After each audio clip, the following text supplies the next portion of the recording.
আমার মেয়েকে দেখে রেখো বাবা, আমি তোমাকে ভরসা করি। আমার মতো ছেলে সরি তোমার মতো ছেলেকে স্বামী হিসেবে পাওয়া ভাগ্যের ব্যাপার। তবুও এটুকু বলতে চাই, আমার মেয়ে বড্ড অভিমানী।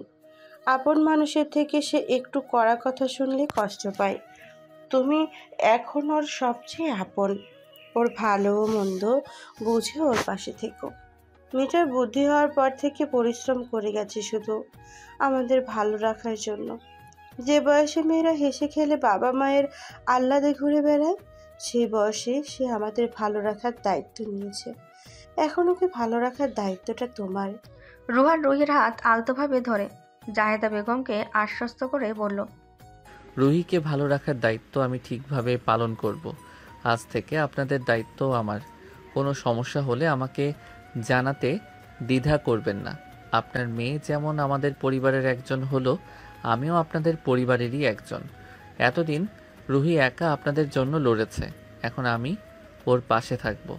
আপনি ভাববেন না বিয়ের পর সে আর আপনাদের ভালো রাখার জন্য কিছু করতে পারবে না। আমি তা হতে দেব না।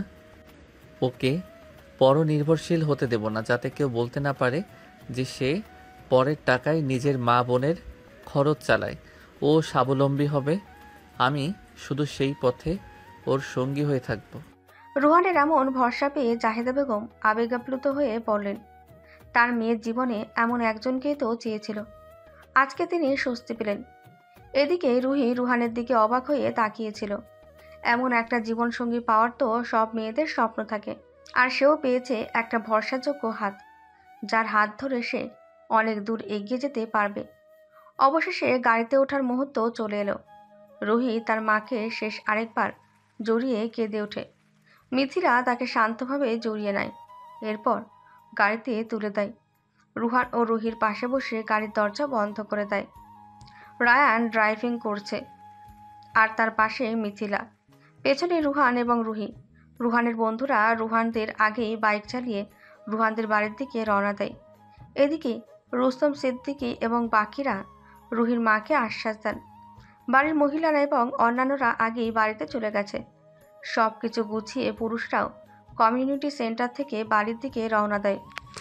রুহি গাড়িতেও ফুপিয়ে ফুপিয়ে কেঁদে যাচ্ছে।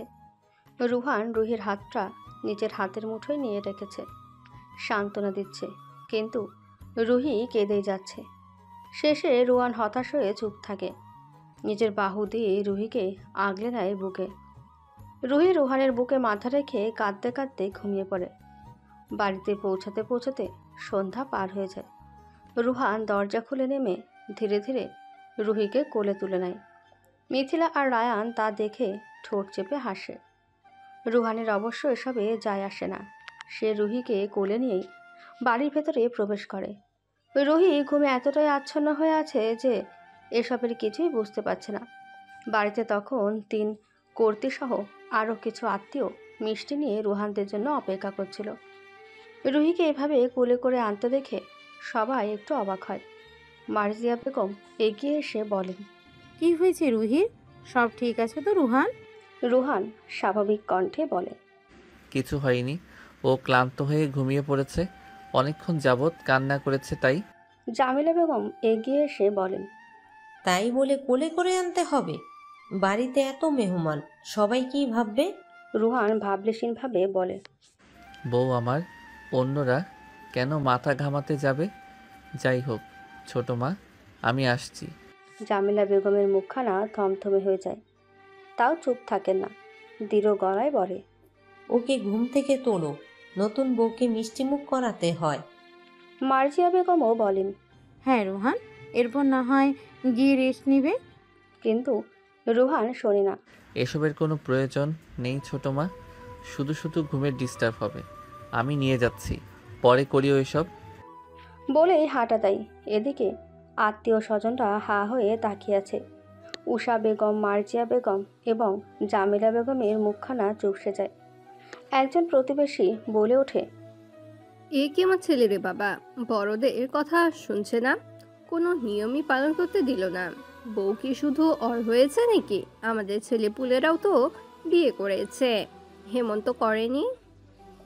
তিনজনে মাথা নিচু করে দাঁড়িয়ে আছে। কী বা বলবে? রুহান তো এমনই, কারো কথা শোনে না। এদিকে এক একজন মহিলা এক এক কথা বলছে। মিথিলা রুহানের পিছু পিছু গেছে। এরপর রুহানকে পেছন থেকে ডাক দিয়ে মিনমিন করে বলে, ভাইয়া, ওকে আমার রুমে নিয়ে আসুন। আপনার রুমটা তো সাজানো হবে, তাই না? রুহান আর কিছু বলে না। রুহিকে নিয়ে সোজা রায়ান মিথিলার রুমে প্রবেশ করে খাটে শুয়ে দেয়। এরপর সে বেরিয়ে যায়। রুহান নিজের রুমে যাওয়ার জন্য দরজার কাছে এসেই থমকে যায়। দরজা ভেতর থেকে লক করা। সে নক করতেই ভেতর থেকে জনির আওয়াজ ভেসে আসে। নক করে লাভ নেই, 10টার আগে রুমে প্রবেশ করা বারণ। আমরা ঘর সাজাচ্ছি, আফটার অল তোর বাসর বলে কথা। ভেতরে সাব্বির, ঈশান, রিয়াজ এবং রুহানের কিছু কাজিন হো করে হেসে ওঠে। রুহান শক্ত কণ্ঠে বলে, দরজা খোল স্টুপিড, আমি ফ্রেশ হব। এবার সাব্বির বলে, ফ্রেশ হবি বউর সাথে? এখন ডিস্টার্ব করিস না, যা এখান থেকে। রুহান একটা দীর্ঘশ্বাস ফেলে দরজা থেকে সরে আছে। বজ্জাতগুলো এই জন্য আগে আগে চলে এসেছে।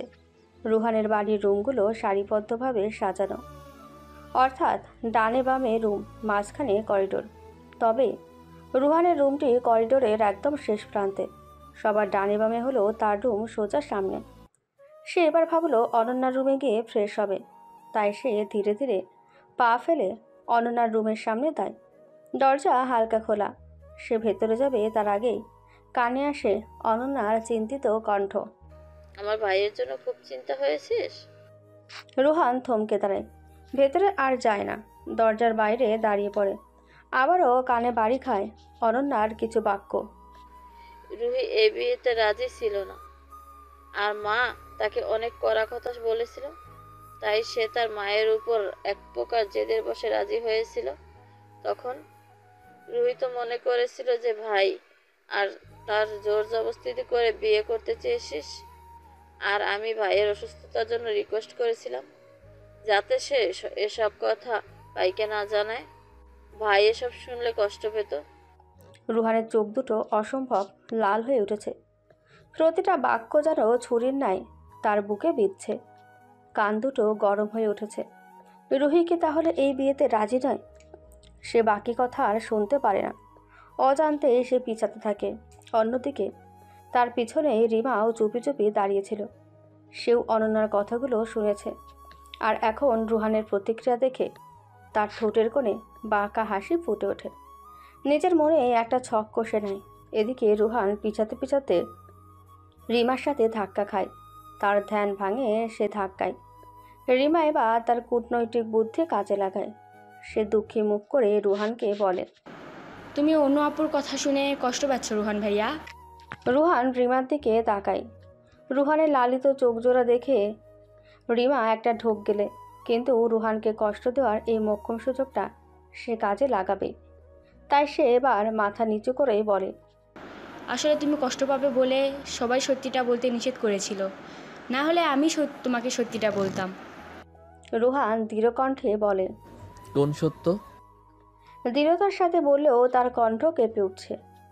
রিমা এবার জিভ দিয়ে ঠোঁট ভিজিয়ে বলে, আসলে তুমি কষ্ট পেও না। রুহি তো এই বিয়েতে রাজি ছিল না, শুধুমাত্র তার মায়ের উপর জেদ করেই রাজি হয়েছে। আর এত খুশি হওয়ার নাটক করছে তুমি যাতে বুঝতে না পারো। অনু আপু তো রিকোয়েস্ট করে বলেছিল যাতে তুমি এসব না জানো। রুহানের পুরো পৃথিবীটা যেন থমকে গেছে। রুহি নাটক করেছে এতদিন, এটা কিভাবে সম্ভব? এদিকে রিমা আবার বলে, রুহির ধারণা তুমি ওর উপর নিজের সিদ্ধান্ত চাপিয়ে দিয়েছো। যাই হোক, তুমি কিন্তু এসব কথা ওকে বলো না, না হলে ও আবার অন্য আপুকে ভুল বুঝবে। আমি আসছি, তুমি কষ্ট পেও না। বলেই উল্টো ঘুরে নিজের রুমের দিকে যেতে থাকে। ঠোঁটের কোণে হাসি লেগেই আছে। আচ্ছা করে দিয়েছে আজকে। বেচারা এখন নিশ্চয়ই কষ্ট পাচ্ছে। আর রুহির সাথে ঝগড়া হলে তো আরও জমবে। এদিকে রুহানের কানে বারবার বাড়ি খাচ্ছে শুধু একটাই কথা, রুহি তার সাথে ভালো থাকার নাটক করেছে এতদিন। আর রুহি এই বিয়েতে নিজের ইচ্ছায় রাজি হয়নি। সে আর এক মুহূর্ত দাঁড়াতে পারল না, ছাদে চলে যায়। বুকের ব্যথাটাও যেন বাড়ছে। ছাদের সোফায় বসে সে হাত পা ছড়িয়ে আকাশের দিকে তাকিয়ে রয়। ঢোক গিলতেই চায়, কিন্তু পারে না। শেষে চোখ বন্ধ, দু হাতে নিজের চুল চেপে ধরে দাঁতে দাঁত চেপে নিজের রাগ আর কষ্ট সংবরণ করতে থাকে। রাগ লাগছে এই কারণ যে রুহি তার সাথে ভালো থাকার অভিনয় করেছে মাত্র। এত নিখুঁত অভিনয় কিভাবে করলো? আর সে তার সিদ্ধান্ত চাপিয়ে দিয়েছে রুহির উপর। তাকে নিয়ে এই ধারণা রুহির। অন্যদিকে অরণ্য এসব আলোচনা করছিল মেহেরের সাথে। মেহের ওদের বিয়ের ব্যাপারে জানতে চাচ্ছিল, তাই সে মেহেরকে রুহানের ভুল বোঝা থেকে শুরু করে সব বলেছিল। আর রুহান যেটুকু শুনেছে সেটুকু শুধু আগের কথাগুলোই বলেছিল। এরপর সে মেহেরকে বলে, কিন্তু রুহি, এসব মেনে নিয়ে জানিস, আমি তো প্রচণ্ড ভয়ে ছিলাম যে ভাইকে সে মেনে নিবে না। তবে এখন রুহিকে দেখলে মনে হয় সেই বেশি খুশি। মেহের হালকা হেসে বলে, মেনে না নিয়ে উপায় কি বলো? রোহান রুহিকে যেভাবে চোখে হারায়, মেনে তো নিবেই। আর আমার মনে হয় রুহিও রোহানকে ভালোবেসে ফেলেছে। অনন্যাও হেসে মাথা নাড়িয়ে বলে, আমারও মনে হয়। মেহের এবার কথা অন্যদিকে ঘুরিয়ে নিল। সে মাথা চুলকে ঘাড় অন্যদিকে ফিরিয়ে নিয়ে বলে, রোহান আমার থেকে বয়সে এত ছোট হয়েও বিয়ে করে নিল, অথচ এখনো আমার বিয়ে হলো না। অরণ্যা চোখ শুরু করে তাকালেই মেহের হেসে ফেলে। এরপর অরণ্যার গালে হাত রেখে বলে, রোহান বলেছে আর কিছুদিন পরে বিয়ের ডেট ফাইনাল করবে। I am so excited. Ananya মেহেরের কথা শুনে লজ্জা পেয়ে মাথা নিচু করে ফেলে। দুজনের মধ্যে আরও অনেক কথা হয়। মিথিলা রুহির জন্য খাবার নিয়ে রুমে আসে। কিছুক্ষণ আগেই রুহির ঘুম ভেঙেছে। মিথিলা রুহিকে খাইয়ে দেয় নিজের হাতে। এরপর নিচে আসে। ডাইনিং টেবিলে সবাই বসলো খাওয়ার জন্য, কিন্তু রুহানকে না দেখে অনন্যা বলে, ভাই কোথায়? জনি মজা করেই বলে, রুমে ঢুকতে দিইনি তো আপু, তাই মনে হয় কোথাও গিয়ে শোক পালন করছে। অনন্যা হেসে বলে, চুপ কর ফাজিল। অনন্যা আবার মিথিলাকে বলে, মিথিলা ছাদে গিয়ে একটু দেখে আসো তো, ও মনে হয় ছাদেই থাকবে। মিথিলা আচ্ছা বলে সিঁড়ি বেয়ে ছাদের দিকে যায়। অন্যদিকে রুহান শূন্য দৃষ্টিতে আকাশের দিকে তাকিয়ে তার আর রুহির কাটানো মুহূর্তগুলো ভাবতে থাকে। মিথিলা ডাকে সে নিজেকে দ্রুত সামলে নেয়, নিজেকে স্বাভাবিক রাখার চেষ্টা করলো। এরপর ভাবলো সে মিথিলা থেকে জিজ্ঞাসা করবে। রিমা হয়তো মিথ্যাও বলতে পারে, তাই সে মিথিলার দিকে ফিরল। অন্ধকার থাকায় মিথিলা রুহানের মুখটা আবছা আবছা দেখতে পেল। রুহান কণ্ঠ স্বাভাবিক রেখেই মিথিলাকে বলে, একটা প্রশ্ন করব, সত্যিটাই বলবে কিন্তু। হ্যাঁ ভাইয়া বলুন।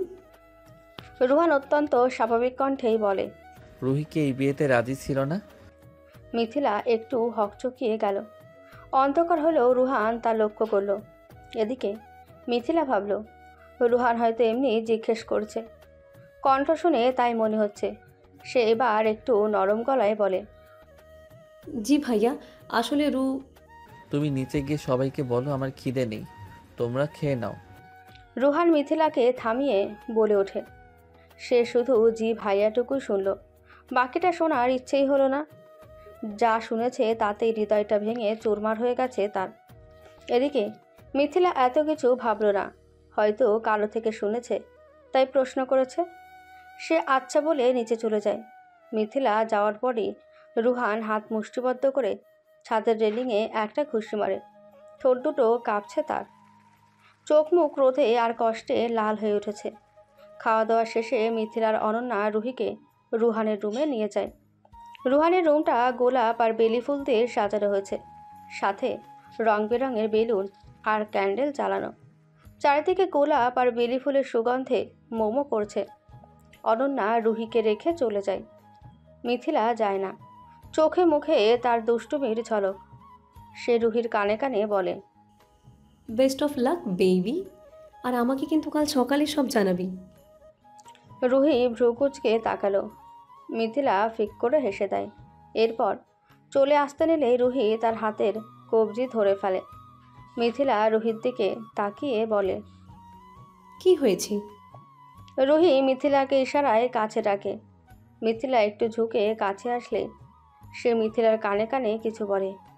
মিথিলা রুহির কথা শুনে হেসে বলে, এটা তো স্বাভাবিক বিষয়, এত টেনশন নিস না। রুহান ভাইয়াকে বলিস, আর আমি তোর লাগেজটা আনছি। রুহি মিনমিনিয়ে বলে, ওনাকে কিভাবে বলবো, আমার লজ্জা করছে। মিথিলা রুহির কথা শুনে তার মাথায় আলতো চাপড় দিয়ে বলে, গাধি, উনি এখন তোর হাজবেন্ড হয়। রুহি আর কিছুই বলে না। মিথিলা গিয়ে লাগেজ টেনে রুমে রেখে আবার বেরিয়ে পড়ে। এদিকে রায়া, নিশান, জনি, সাব্বির, রিয়াজ এবং রুহানের কাজিনটা দরজার সামনে সে হুড়মুড়িয়ে দাঁড়ায়। ঈশানের সাথে রায়ান কোনো কথাই বলল না, আর ঈশানও আর যেচে কথা বলল না। বুকের মধ্যে চাপা কষ্ট রেখেই সে সবার সাথে হাসি মুখে কথা বলছে, না হলে সবার প্রশ্নের সম্মুখীন হতে হবে। জনি এবার রায়ানকে ঠেলা দিয়ে বলে, সবাই কি দরজায় দাঁড়িয়ে থাকবে নাকি? রোহানকে কে আনবে? কথা বলতে বলতে রুহানকে আসতে দেখে সবাই সিরিয়াস ভঙ্গিতে দাঁড়ালো। রুহান হেঁটে আস্তে আস্তে ওদের দিকে ভ্রু কুঁচকে তাকায়। দরজার সামনে আসতে ঈশান ভ্রু উঁচিয়ে বলে, কিরে, তোর চোখ মুখ লাল কেন? কিছু হয়েছে? বাকিরাও খেয়াল করে রুহানকে। রুহান শক্ত কণ্ঠে বলে, নাথিং। রায়ান বলে, মনে হচ্ছে তুই রেগে আছিস। রুহান বলল, বলছি তো কিছুই হয়নি। জনি এসব ছেড়ে উৎফুল্ল কণ্ঠে বলল, ঠিক আছে, এবার টাকা বের কর। রুহান বলল, পরে দেব। সাব্বির ঠোঁট বাঁকিয়ে বলে, এসব বললে তো হবে না, টাকা দিবি তারপর বোর কাছে যাবি। আমরা অনেক কষ্ট করে ঘরটা সাজিয়েছি। রুহান এমনি ক্রোধের বশে আছে, তার উপর এখন এদের দুষ্টামি ভালো লাগছে না। সে শক্ত কণ্ঠে আবারও বলল, পরে দেব বললাম তো। জনি অভিনয় করে রাগ দেখিয়ে বলে, ওসব আমরা বিশ্বাস করি না, আজকেই লাগবে। রুহান এবার সব রাগ বন্ধুদের উপর ঝেড়ে দিল। চিৎকার করে বলে ওঠে, জাস্ট স্টপ দিস ড্রামা। ভালো লাগছে না এসব। রুহানের চিৎকারে পুরো করিডোর কেঁপে উঠল। ভেতরে থাকা রুহিও ভয় পেয়ে গেল। গলা শুনে মনে হয়েছে যে ভীষণ রেগে আছে। এদিকে রায়ান চোখ ছোট ছোট করে বলে, এভাবে রাগ করিস কেন? আমরা তো জাস্ট মজা। রুহান ওকে থামিয়ে দিয়ে দাঁতে দাঁত চেপে বলে, আমার এসব ভালো লাগছে না, just go away from here. সবাই রুহানের ব্যবহারে অবাক হলো, সাথে কষ্ট পেল। রায়ান নিজেকে সামলে নিয়ে শক্ত কণ্ঠে জনিদের উদ্দেশ্যে বলে, চল এখান থেকে। সবাই ধীরে ধীরে দরজার সামনে থেকে চলে গেল। রুহান চোখ বুঝে একটা শ্বাস নিল। অন্যের ওপর রাগ বন্ধুদের উপর ঝাড়ল সে। নিজেকে সামলে এসে রুমে প্রবেশ করলো। রুম থেকে তাজা গোলাপ ফুল এবং বেলি ফুলের সুগন্ধ তার নাকে এসে বাড়ি খেল। এরপর চোখ পড়ল বিছানার মাঝখানে বসে থাকা রুহির উপর। এখনও বিয়ের সেই খয়েরি রঙের শাড়িটা সাজগোজও থেকে গেছে। রুহানের রাগ আর কষ্টটা আবারও তিত্তির করে বেড়ে গেল। তবে সে এখন রুহিকে রাগী দেখতে চাচ্ছে না। রাগ দেখাতে চাচ্ছে না। সে দরজাটা লক করলো। এরপর যথাসম্ভব নিজেকে সামলে নিয়ে ধীরে ধীরে রুহির দিকে এগিয়ে এলো। রুহান যত এগোচ্ছে রুহির তত লজ্জা লাগছে। সে শাড়িটা খামচে ধরে আছে। মনে মনে ঠিক করলো রুহানকে কথাটা জানিয়ে দেওয়া উচিত। রুহান খাটে রুহির মুখোমুখি বসল। ঠোঁটে ঠোঁট চেপে সামনে বসা নিজের ভালোবাসার মানুষের দিকে তাকালো। এখনও কানের ভেতর অনন্যা আর রিমার বলা কথাগুলোই বাজছে। আচ্ছা, রুহিকে এখনও নাটক করছে? সে যদি স্পর্শ করতে চায় তাহলেও কি মুখ বুজে সহ্য করে যাবে? রুহানের ইচ্ছে হলো রুহির গালে হাত রেখে নরম গলায় প্রশ্নগুলো করতে। নিজের ইচ্ছাকে প্রাধান্য দিয়ে সে ধীরে ধীরে রুহির গালের দিকে হাত বাড়ালো। এদিকে রুহির মনে হলো আগে রুহানকে কথাটা বলা উচিত। লজ্জা লাগছে কথাটা বলতে, তবুও সে চোখ মুখ খিচে বলে, আমার কি কিছু বলার আছে? রুহান বাড়ানো হাতটা থেমে যায়। বুকটা ধক করে ওঠে। সে হাত গুটিয়ে নিল। এরপর ঠোঁট চেপে ধরে কিছুক্ষণ রুহির মুখের দিকে তাকিয়ে রইল। তারপর ঢোক গিলে বলে, বলো। রুহি লজ্জায় মাথা তুলে তাকাতেও পারছে না, তাহলে বোধহয় দেখত। একজোড়া লাল চোখ তীক্ষ্ণ দৃষ্টিতে তার দিকে তাকিয়ে আছে। রুহি কাঁপা কাঁপা কণ্ঠে বলে, আমি মানে আজকে আপনার সাথে। রুহি পুরো কথাটা সংকোচে বলতে পারছে না। রুহান ঠোঁট বাঁকালো, চোখ দুটো লাল হয়ে আছে। সে রুহির দিকে অদ্ভুত দৃষ্টিতে তাকিয়ে বলল, আমার সাথে ইন্টিমেট হতে পারবে না তাই তো? রুহি তরাক দৃষ্টিতে রুহানের দিকে তাকালো। রুহান কি তার সমস্যাটা বুঝে গেল? রুহানের চোখের দিকে তাকাতে রুহির হৃৎপিণ্ড কেঁপে ওঠে। চোখ মুখ দেখে মনে হলো রুহান রেগে আছে। রুহি দৃষ্টি নামিয়ে মাথা নাড়িয়ে হ্যাঁ বোঝালো। ব্যাস, রুহানের কাছে এবার সবটা স্পষ্ট হয়ে গেল। তাহলে রিমার কথাগুলোই ঠিক। রুহি এতদিন শুধু অভিনয় করে গেছে। ভাবতেই রাগে কষ্টে তার শরীর কেঁপে ওঠে। সে তড়িৎ গতিতে উঠে দাঁড়ায়। খাটের পাশে থাকা টি টেবিলে জোরে লাথি মারে, যার ফলে টেবিলটা উল্টে পড়ে যায়। রুহির পুরো শরীর কেঁপে ওঠে। ঢোক গেলে রুহানের দিকে তাকায়। রুহান কি তবে রাগ করেছে আজকে ঘনিষ্ঠ হতে পারবে না বলে? ভাবতেই রুহির চোখ জোড়া পানিতে টইটুম্বুর হয়ে আসে। গড়িয়ে পড়ে সেই পানিগুলো ঝরঝর করে। রুহান চোখ বুজে হাত মুষ্টিবদ্ধ করে ফেলে। এরপর রুহির দিকে ফিরে তাকালে দেখে রুহি তার দিকে তাকিয়ে কাঁদছে। মুহূর্তেই রাগটাকে সংবরণ করার চেষ্টা করে। সে তো রুহির মাকে কথা দিয়েছিল রুহির পাশে থাকবে, তার দায়িত্ব নেবে। এখন যদি তার দ্বারা রুহি কষ্ট পায় তাহলে তো কথার খেলাপ হবে। সে রুহির দিকে মনে মনে বিড়বিড় করে বলে, তুমি একদম ঠিক করনি রুহি। জেদের বসে কেন বিয়েতে রাজি হলে? আর আমার সাথেই বা অভিনয় কেন করলে? আমি তো কখনোই নিজের সিদ্ধান্ত তোমার উপর চাপিয়ে দিতাম না, তোমার মন জিতার চেষ্টা করতাম। মনের কথাগুলো মনেই রয়ে গেল।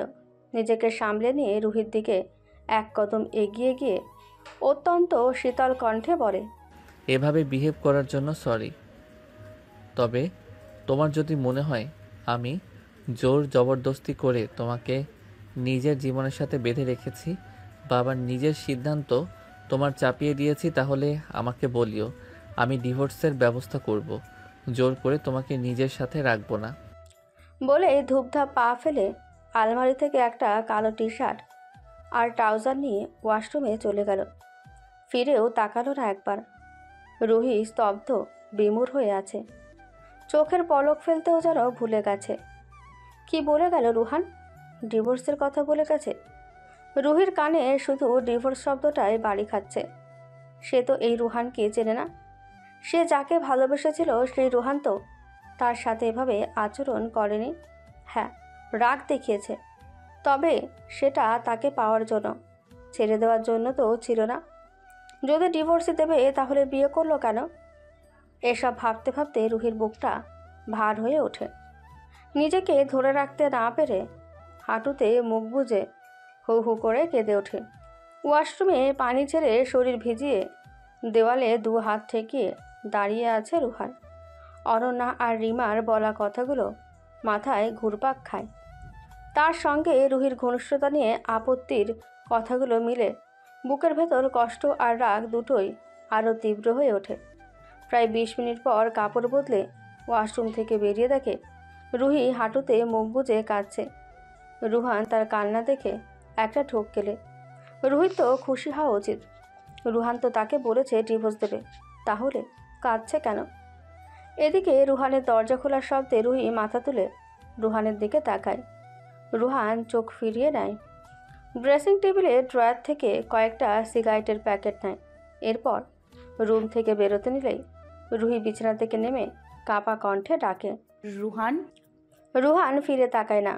রুহির মুখের দিকে তাকালে তার মনে পড়ে যায় রুহি এতদিন তার সাথে ভালো থাকার অভিনয় করেছে। তাই সে দরজাটা খুলে রুম থেকে বেরিয়ে যায়। রুহি রুহানের যাওয়ার দিকে আহত দৃষ্টিতে তাকিয়ে থাকে। তার সাথে ঠিক হচ্ছে সে বুঝতে পারছে না। শুধু এটুকু বুঝতে পারছে কয়েক ঘন্টার মধ্যে রুহান পাল্টে গেছে, ভীষণ পাল্টে গেছে। সে আবারও কেঁদে ওঠে। বিছানায় বসে বিছানার চাদর খামচে ধরে শব্দ করে কাঁদে। তার কান্নার শব্দ রুমেই বরাদ্দ থাকে, বাইরে যায় না। কাঁদতে কাঁদতে একসময় ক্লান্ত হয়ে ফুলে মোড়ানো বিছানায় গা এলিয়ে দেয়।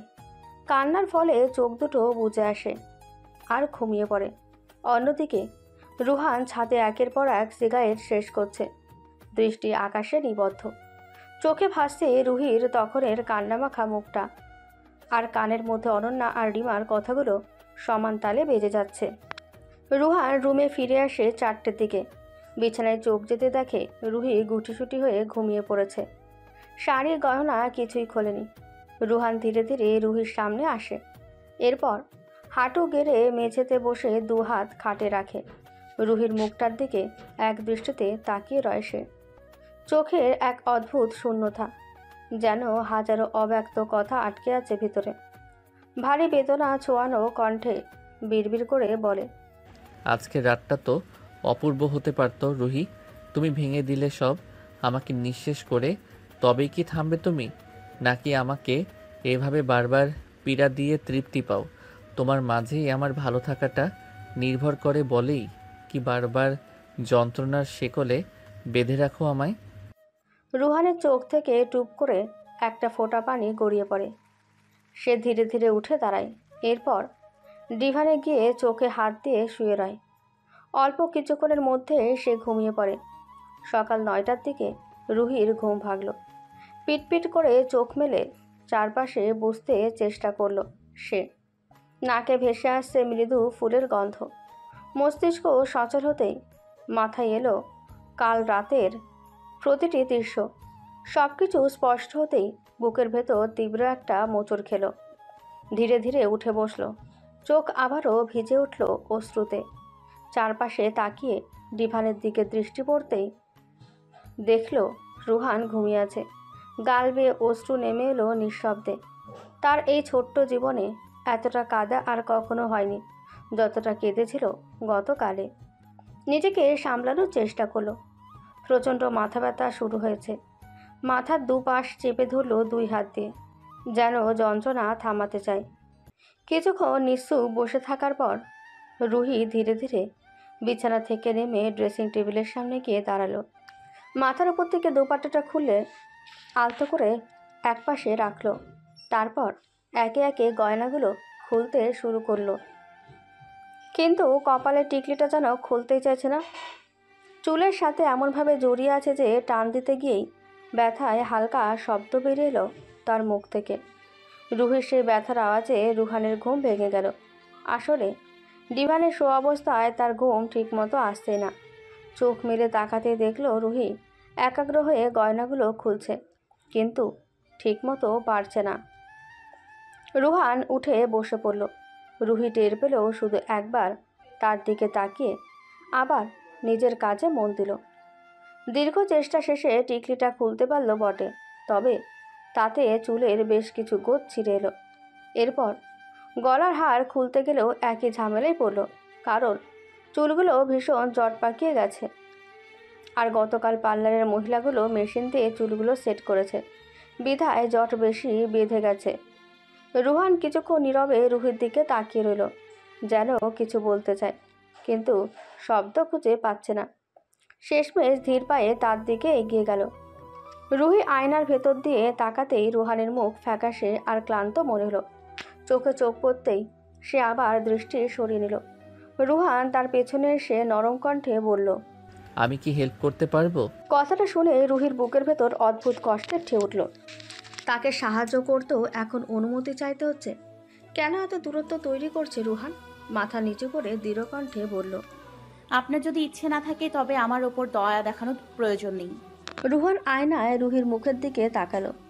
রুহির চোখের জল চিকচিক করছে, অথচ কণ্ঠ শক্ত। কিছু না বলে সে ধীরে ধীরে তার গয়না খুলে দিল। শেষ করে জিজ্ঞেস করলো, আর কোনো সমস্যা? শাড়ির পিনগুলো। রুহান এবার সযত্নে শাড়ির পিনগুলো খুলে দিল। আর যাই হোক, রুহির দায়িত্ব সে নিয়েছে, আর সে দায়িত্বে কোনো কার্পণ্য থাকবে না। কিন্তু মনের প্রশ্ন রয়ে গেল, রুহি কি তাকে সত্যিই মেনে নেবে, নাকি এই দূরত্বই বজায় থাকবে? পিনগুলো খুলে দেওয়ার পর রুহি মাথা নিচু করে ছোট্ট করে বলল, ধন্যবাদ। রুহান কিছু বলল না। ফ্রেশ হতে ওয়াশরুমের দিকে চলে গেল। এদিকে রুহি এবার চিরুনি নিয়ে চুল আঁচড়াতে গেলে আবারও বিপাকে পড়ে গেল। চুলগুলোতে সব জট বেঁধে গেছে। একা একা এসব জট ছাড়ানো সম্ভব না। আর তাছাড়া তেলেরও প্রয়োজন হবে। সে একটা দীর্ঘশ্বাস ফেলে চুলের কাটা আর ক্লিপগুলো খুলে একপাশে রেখে দিল।